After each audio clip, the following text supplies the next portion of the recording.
evening to those in Israel and good day to our viewers abroad. Welcome to the first ever ILTV News Afeka Academic College of Engineering virtual event.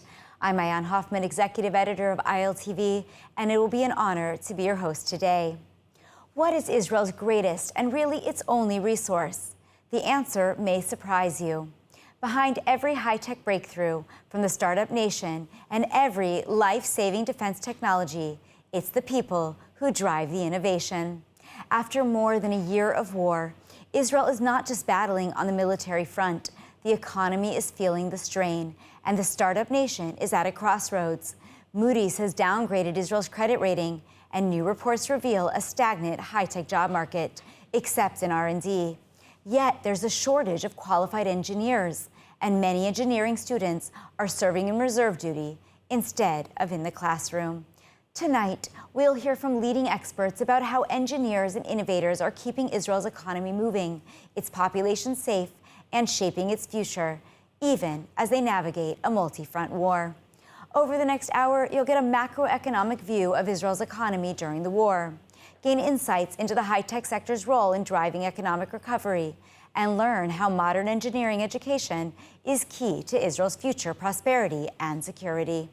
You'll also meet two engineering students serving in the reserves and hear about their challenges balancing military duty with their studies, as well as how Afeka, a public academic institute with Israel's highest ratio of reservists, is helping them to overcome these obstacles. We'll kick off tonight with a very special guest. Professor Manuel Trachtenberg is regarded as one of the world's leading experts in the field of R&D, patents, innovation, and economic growth. Professor Trachtenberg held senior positions in the public sector, including serving as founder and first chairman of the National Economic Council at the Prime Minister's office, chairman of the Budgeting and Planning Committee of the Council for Higher Education, chairman of the Government Committee for Social and Economic Change following the mass social protests of 2011, and as a member of Knesset. Welcome, Professor Trachtenberg. My pleasure. How has the war impacted Israel's GDP and overall economic growth projections for 2024 and beyond? Right. So, of course, the war is having a very significant impact on our production capacity and therefore on GDP growth. This year, the latest projection for 2024 is that GDP growth is going to be about 0.5 percentage point. So very, very low. And given the fact that the population in Israel grows at a rate of about 2% per year, that means a negative GDP per capita growth of about minus 1.5%. With respect to next year, to 2025, there's huge uncertainty and the projections are all over the place because it depends very much on the course of the war. If the war ends pretty much by the end of this year, then in 2025, we will start seeing the recovery, and therefore GDP growth can be quite significant. What that will be, we don't know, again, because of the uncertainties regarding the course of the war. And as of later on, there will be a recovery. So I have no doubt about that, but it will take time. Of course. Now let's talk a little bit about military spending. What are the immediate and long-term effects of the military spending on Israel's fiscal policy and debt levels? Right. So military spending prior to the war, the onset of the war, was about 4.5% of GDP. And what we have seen since is the doubling of that. So by now it's about 9% of GDP and still counting. So it may go even further than that. That's the most significant jump ever in a single year on military spending. What that means is that the debt that we required in order to finance that jump in military spending is very big now. So we need to service that debt, meaning paying interest rates, and the interest rates are higher because they factor in the increase in risk premiums. So what that means is that the budget, the state budget for next year is going to include a big chunk that will go to interest payments due to the increased debt. Okay, and that will compete, of course, with the still very high military requirements and the needs to allocate resources to reconstruction. So we are going to be in a very tight fiscal position. How has the conflict affected Israel's trade relations, particularly with its key partners in the region and globally? So perhaps surprisingly, it's not affecting much the trade relations. I mean, we do have trade with Egypt and to some extent with Jordan, with the Emirates, okay? But it's not, they have not been affected because it's mainly with the immediate neighbors, it's mainly gas, and that keeps flowing. Um, with Europe and the US, which are the biggest trading partners, uh, we keep trading. I mean, it has affected the trade with Turkey, but that we could, bypass. So we don't see yet any significant effect on trade. There is the disruption of the trade lines, because of the Houthis in Yemen, but that affects everybody, not just us. So some of the imports have become more expensive because both of the Houthis attacks on the Gulf and also because of increasing payments on insurance. But other than that, the trade relations have not been affected much. What role can Israel's high-tech sector play in driving economic recovery amid the war, and what challenges does it currently face? Right. So the high-tech sector, as we all know, has been a key factor, the kind of the engine of growth for the past 20 years or so. And we have been very lucky in the sense that the trade, you asked before about trade in services, which is mostly what the high-tech sector in Israel does, has not been affected because the war itself, physically speaking, does not affect those flows of services. We expect the high-tech to continue to play that role. What we would like to happen is that the high-tech sector will expand within Israel in the process of reconstruction, so that it will not be limited just to the center of the country, but also in the reconstruction both of the north and the southern part of Israel, that the high tech in the wide sense of the term, including food tech, climate tech, agricultural, high technology, and so forth, so that there will be an expansion of the role, the character, and the location of high tech. So, I mean, we did also mention Moody's credit rating. How significant would you say Moody's ratings are for the state of Israel? So, the drop in the ratings, that is very regrettable, of course, it's not new news. I mean, essentially the markets, the international financial markets, had already internalized the increased risk due to the war. So the very fact of the downgrading of the rankings in and of itself do not have an impact, or do not have a significant impact. However, they sort of put a mirror in front of us and a warning. So the informational content is more in the warnings and the outlook, the negative outlook, rather than in the very act of downgrading.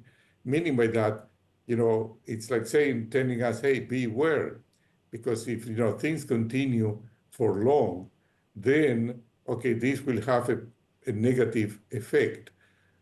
So consider that when you think of strategy. I mean, that's what they are telling us, and it's a good reminder, of that for the decision makers in Israel.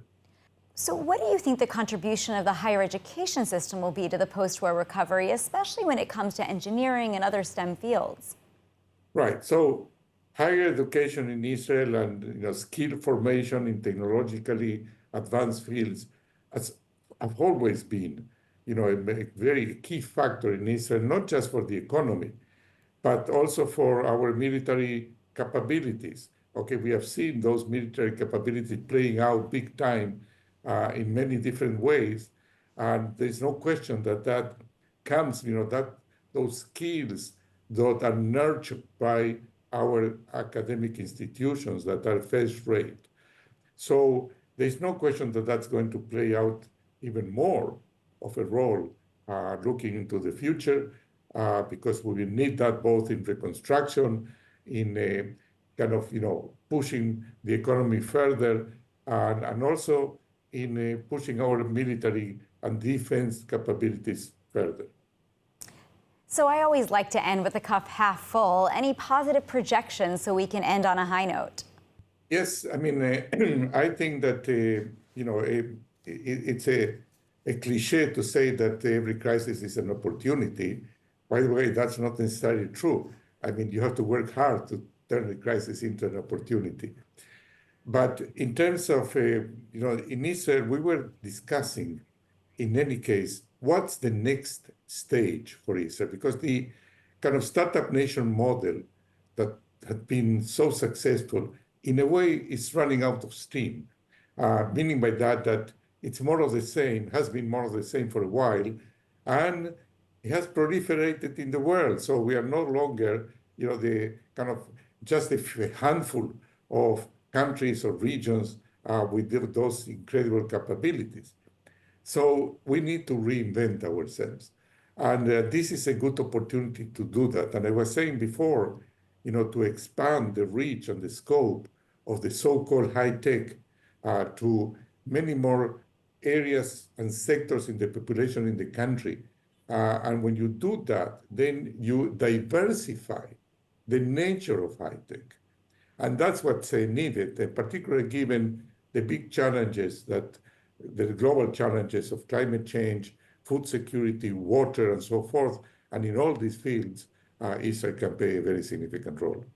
Well, thank you so much, Professor Trachtenberg, for your time and your analysis. Israel's high-tech industry is vital to its economy, contributing 19.7% to the GDP and 53% of exports before the war, according to the Israel Innovation Authority.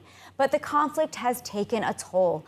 Fundraising dropped by 55% in 2023 compared to the previous year, and investors are more cautious, especially those unfamiliar with investing in conflict zones. This puts Israel's high-tech sector at serious risk. To discuss the challenges and opportunities ahead, we're joined by Dror Bin, CEO of the Israel Innovation Authority. Dror, thank you for being with us. A year into the war that started with the October 7th events, we're hearing reports that investors have pulled back and startups are struggling to raise new rounds. How has this affected the sector, and to what extent would you describe the Israeli high-tech industry as being in crisis?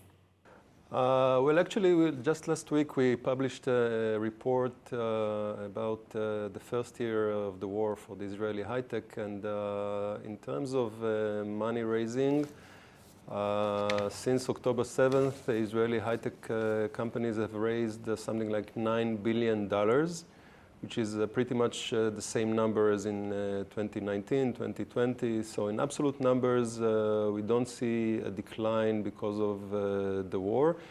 Even more than that, when we compare the amount of investment in Israel to other innovation hubs in the world, we see that Israel is ranked number 3 in absolute numbers after the Silicon Valley and the New York metropolitan area. It is true that time is difficult to raise money all over the world, not just in Israel. So for early stage startups and even growth companies, it's more difficult to raise money than in 2021, 2022. But still, I think that Israeli companies manage to raise the funds they need. The high-tech sector, though, has faced numerous challenges, from staff serving in the Army Reserves to the silent boycott of Israeli technology. What, from your perspective, has been the most significant initiative the Israel Innovation Authority has implemented to support startups and the broader tech ecosystem in the wake of October 7th? Well, this is true. The Israeli tech is in a kind of a perfect storm. Since mid-22, there was the global macroeconomics change and investments in tech companies has declined sharply globally and in Israel. Since early 23, the political turmoil locally, and then obviously October 7th and the war that was forced upon us. So we are in kind of a perfect storm. The things that we have done in the Innovation Authority, I think it was just 3 weeks after the war began, we announced a special program which we called the Fast Track program, which was targeted at pre-revenues, short runway startups with technological and business assets. We've allocated to that $100 million. The judgment was done very quickly, and about 250 companies got grants from us. If you will, we have kind of protected the main asset of Startup Nation, which is early stage startups. Our grants also required match from private investors of additional $150 million. So all in all, $250 million were injected into about 250 early stage, very promising startups. But that was only a kind of a fast move, first aid. After that, we have launched 2 more strategic initiatives. One is a new startup fund for deep tech early stage companies, focusing a lot of money, hundreds of millions of shekels, into this segment of deep tech startups at the very early stages. And the second initiative was versus Israeli institutional investors that we want to see making more investments into local VCs. This is the Yozma 2.0 initiative that is also getting very good momentum. How can the tech industry, with support from the Innovation Authority, ensure a pipeline of talent despite the current disruptions? And what strategies should be implemented to retain top talent and keep tech workers from leaving Israel? If there is one thing we are not lacking is talent. Israel is just boiling with talent. So the issue is where this talent is going to work. We do see stagnation in employment. So since mid-22, we see that the number of employees in the high-tech is growing less fast than before. In the last decade, it was like 4 to 5% growth every year compared to a 2% growth of population. So it was faster than the growth of the population. Since mid-22, we see a slower growth, which is more or less like this growth of the population. If you think about it, it makes sense, because if there is less money, like we just spoke about the fact that there are less investments. So typically in such a situation, companies will think twice before they hire new people, and this is why we see less growth. So I guess it's kind of because of the special situation in terms of fundraising, and it will change after things will go back to normal. But at least for now, indeed, we see stagnation in high-tech employment. What kind of innovations or developments are currently emerging driven by the events of October 7th? Wow, I expect a baby boom of startups after the war. People were drawn out of their comfort zone. People used to go to the same place every day, and because of the war, because they were called to army duty, or because they volunteered in some program, and they met new people, they saw new needs. And this is why I expect to see this baby boom of startups. Also technologies that have dual use, that were used for the war, may after the war be adjusted for civil use. So I believe there will be an impact. And we saw it, by the way, in previous crises, that after the crisis there was more entrepreneurship than even before. Looking ahead to a post-war future, how do you envision the Israeli tech sector emerging from this challenging period? Which segments or industries do you believe will be the driving force behind its recovery and growth? Well, it's very hard to predict which sector will lead, because we see so many activities across so many sectors. But I can share with you that I believe we will get stronger out of this situation. I myself, almost for 30 years in the high-tech sector, I've seen so many downturns because of global issues or because of local issues, and the common denominator was always that Israeli tech just got stronger. And this is, I believe, will be the case also this time. So are you personally optimistic about the future of Israel's high-tech industry despite the current challenges? What concrete developments give you that sense of optimism? I'm extremely optimistic. I think that the fundamentals of Israeli tech did not change. We still have amazing entrepreneurs that just want to get bigger and bigger challenges to solve. We have a very sophisticated investment community. We have great academic institutions and researchers. And at the end of the day, those are the things that matter. If you have the right research and you have the right money and you have the right talent, you'll get excellent startups and growth companies. So this is the reason I'm optimistic. This has not changed, and the war will not change that. And on top of that, I believe that the recent strategic moves that we have done with additional budgets that we got from the Israeli government will create here the optimal environment for the high tech to get stronger out of this situation. Thank you so much for joining us. As we heard from our previous speakers, Israel's economic resilience is dependent on its high-tech industry and is currently lacking engineers.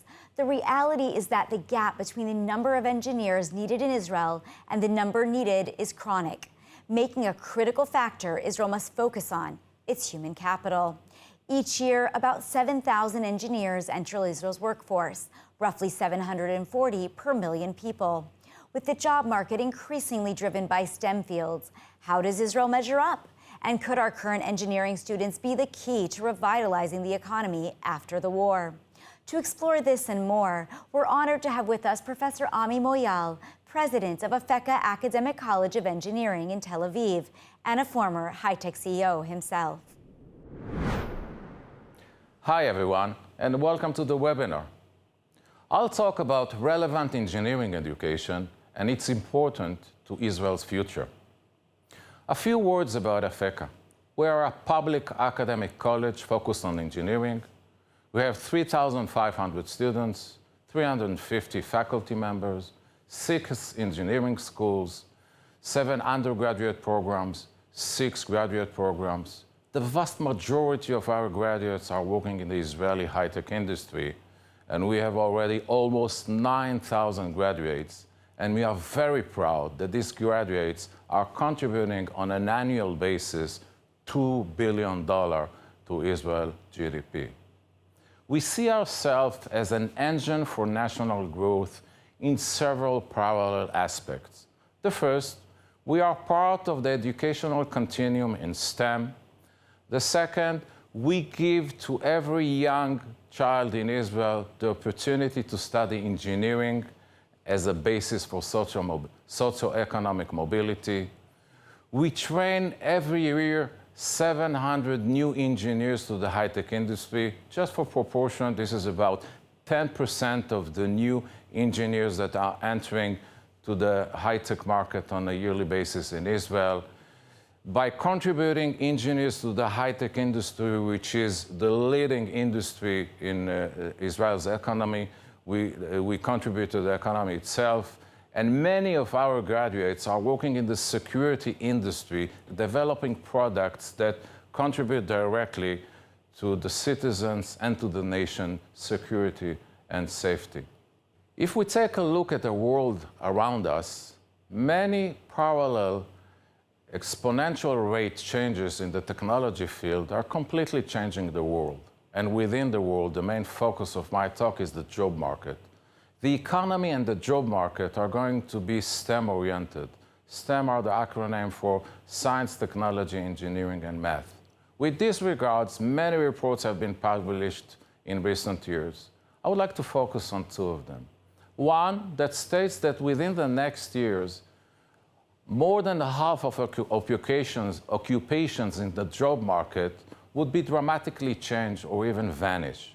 The second one described that 65% of the new pupils in primary schools will work in the future in jobs that we cannot even define.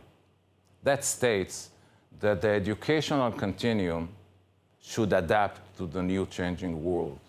In Israel specifically, a relevant STEM educational continuum is crucial to Israel's future. Actually, the question on the table is, who will develop Israel's next Iron Dome? Educating the next generation must be our #1 priority.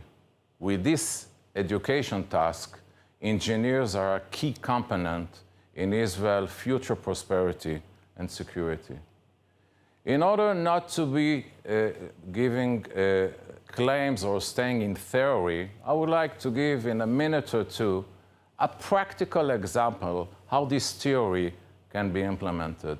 And I will focus on competency-based engineering education. At Afeka, a few years ago, once we started to implement the theory that I described, we started it by defining the graduate profile, the various ingredients of the skills that the engineers need in order to succeed in the high-tech industry. It includes knowledge, ethics, values, but most importantly, it includes the skills that the engineers need in order to succeed in the high-tech industry. Effective communication, critical thinking, self-learning, multidisciplinary work. And then, through several years, we have made a profound change. But first, I would like to address why we need to shift from knowledge-driven education to competency-based education. First of all, if you got these skills, you learn much better. And in the world that we are talking about learning through your whole career, you need these tools. You need these skills in order to be excellent in the high-tech industry, and you need these skills in order to function effectively in modern society. And then, once we defined the graduate profile, along the last 5 years, we have implemented a profound institutional change, which its main ingredients was updating the curricula. The main point that we did there is integrating the learning outcome into the courses. That dictates changing the pedagogy. More than half of the courses at Afeka are not taught in a regular manner in classes. Various pedagogy tools have been implemented. We offer the students various types of extracurricular activity led by them. We completely renovated the physical layer of the campus. Learning, working, and teaching classes are completely different. And we built an ecosystem mainly with the education system and the industry in order to work together. But the main point on the table was to change the organizational culture. While we were implementing this profound multi-year institutional change, October 7 occurred, 1 week before the start of a new academic year. We discovered very fast that 1,400 students were called to army service. Actually, 42% of our student body were called to army service. 45% of the freshman students even didn't start their studies while called to duty. We are very proud of them, but it is our social and moral obligation to ensure that all our students complete their degrees. Thank you very much for your attention. More than 40% of Afeka students have served in the IDF reserves over the past year, the highest ratio found in Israeli academic institutes. While these students are balancing the demands of military service with their studies, Afeka has implemented a comprehensive support system to help these students complete their degrees and successfully enter the workforce. To tell us more about this initiative, we're joined by Mayan Gishi, the college's chief of staff and head of resource development. Thank you for being here, Michal. Thank you, Mayan. Now, 40% of the entire student body in reserves, that's unimaginably overwhelming. How did you begin to approach this after October 7th? Well, you're right, Mayan. It's not only overwhelming, it's absolutely disruptive. When October 7th came, we actually had no idea what was going on with our students. We immediately put together an emergency task force made up of management members that were relevant to the issue. One of the first decisions, or the first decision that the task force made, was to actually call every single one of our students and find out what's going on with them. So unfortunately, throughout those calls, which many faculty were a part of, we realized that 2 of our students had been murdered in the Nova Festival. Many had been battling on October 7th. Some of them were wounded. And we had 1,400 students serving in the military right off the bat. That's 40% of the entire student body, which is absolutely crazy. So how were you able to understand what the needs of all of these students were in order to be able to serve them? Well, first of all, we met with students. I would like to start off and say that the entire disruption began with the fact that we had to delay that was another thing we initially had to do, was delay the entire school year. We actually delayed it several times because we didn't want to start the school year with so many students in reserves, but eventually we had no choice, and other universities were beginning, and we decided that it was best to start. So we started, but we needed to make sure that the students who were in reserves were supported fully, that we understood their needs and were able to accept them back into class when they did arrive. So we continuously met with the student union, who presented us issues that were coming up. We met with groups of students that were in reserves and individual students in reserves. We analyzed all the requests that were coming in from students writing in with the issues they were coming up with as they were coming back from reserves, sometimes coming back, sometimes returning and coming back again. Throughout the year, many issues arise, and what we realized was that essentially every student has an individual situation. So can you tell me what some of those needs were and how you were able to address some of them specifically? Well, I think the main thing we tried to focus on was building a support package that was flexible, so that it could accommodate every student in their different situation. So one of the main things of the package is the hybrid learning. We have a technology actually that we developed during the COVID crisis, which we immediately put into action, which is hybrid teaching and learning, which allows students to study anywhere, anytime. They can either join class live with their classmates that are in class from wherever they are, in this case, maybe an Army base or wherever, or they can, if they're back, they can come into class. And also we were recording all of the classes so that they could watch them whenever they had time available. But other than that, of course, we offered a lot of other support, helping them catch up with work. Faculty were involved with that, and tutoring for groups or individuals, and many other things in the package. One of the main things was that we actually offered our students all year to be able to retake their classes. Every class that was given in one particular semester was also offered in another semester, and students that were unable to attend or missed a lot of class, or even reserve students that failed, were given the opportunity to re-register for the class at no cost. Oh, it sounds absolutely incredible, but I have to ask, how were you able to afford all of this? Well, that's a good question. We are a public university, so this is not part of our annual budget to be able to take care of this type of a crisis. But we knew immediately that whatever we did, it was going to cost quite a bit of money. So we first began by opening an emergency fund in order to support the students. Afeka put in $1 million of its own internal funds into that fund, and the government has since given us another $1 million. Shortly after that, we started a campaign to raise an additional $2 million to help support the students. Wow, well, really, Michal, thank you so much for being here and being able to explain to us about not only the students' needs, but also how Afeka is working so hard to ensure that they're met. Thank you. I would like to end by saying that we are extremely proud of all of our students for being so dedicated to the country and to their own studies and advancing their own futures and the future of Israel. Thank you. Thank you. We're very fortunate to have with us today a brother and sister, both studying to become engineers at Afeka and both having served in the IDF. Please welcome Shahar and Sar Avivi, who will share their experiences with us today. Welcome. Thank you. Sure. Now, I want to just kick off by learning a little bit more about you. Tell me, each of you, what you're learning at Afeka and also what job you have in the IDF. Shahar, why don't you start? So I study industrial engineering and management. And in the IDF, I'm a Ktinat Bakara. A control and safety officer. Yeah, exactly. Amazing. And Sar, what about you? I'm studying software engineering in Afeka, and I'm in combat engineering. Now, Sar, I understand that you have actually been in Miluim largely since the start of the war, off and on. Tell me about the challenges of being able to manage your schooling with the IDF service. Well, I have missed a lot of the semester when I was in reserve. And also there are some struggles with coming back to reality from the army and then coming back to the army from reality.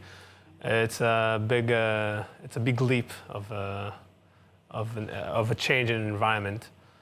It has been difficult, but I have a supporting family, and Afeka has been very accepting and accommodating of the reserve forces that it has, the reserve students that it has. So largely the missing time that I had to study was the main issue. Just being able to get through the schoolwork. Yeah, 100%. Now, Shahar, I know for you that you were also served in the reserve since the war started, but because the school year was pushed off, that was largely before it happened. Tell me about your reserve duty and what you did, how that impacted your learning. So yeah, I've been fortunate to be able to go back to study, and it was a bit of a difficult adjustment, but of course much easier than those who still keep doing military service. It was more of a, I have no problem with studying time, but mentally just trying to focus on studying with everything that's going on. And in addition, my boyfriend is still in the military on and off, so I just keep worrying. For sure. But, yeah. Wow, between your brother and your boyfriend being in the reserves, that must be very difficult to handle and to be able to focus on learning for your degree while also, as you said, dealing with the emotions of all of it. And with every alarm on the phone, just my heart just drops. So it takes time every time to pick it back up. I hear that, I hear that. And Sar, you mentioned that Afeka has been very supportive. I'm wondering if you can talk a little bit about the supports that Afeka did provide in order to help you through this last year. Yeah, while I was in reserve, I received a NetStick, which helped me connect and learn remotely, although the environment in the reserve was not that accommodating for learning. I was also exempt from the midterms, and I had less home assignments to serve. And also I had a third attempt at the finals. So it was reassuring to have that safety net of not being forced to just have 2 attempts, because I had fewer hours to study. I heard that in different universities in Israel, they just received a boost in points, which frankly I find just a wrong application of providing help. Sure, because then the academic standards are going to go down. Yeah, that makes sense. I mean, and I think you mentioned, Shahar, I mean, the emotional challenges. I'm wondering, you know, the war, unfortunately, does not look like it's stopping anytime soon. And I'm wondering, from each of your perspectives, if the war does continue, do you think that this is going to start to impact the ability for students to graduate and then enter the workforce? Do you worry about your own personal futures or the future of the state of Israel? Shahar, why don't you start? Of course, constantly, but I don't see a choice.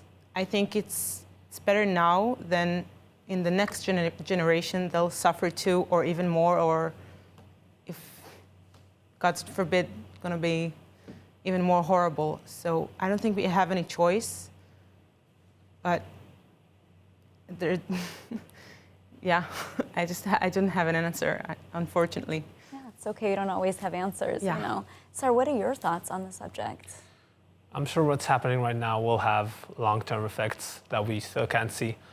And in essence, will probably damage the economy in unforeseen ways. And it will impede the workforce and the people that comprise it. But in the end, I think the human nature, and most importantly, the Israel nature, is to just shrug it off and continue forward. Because if you don't do that, then you can't live here.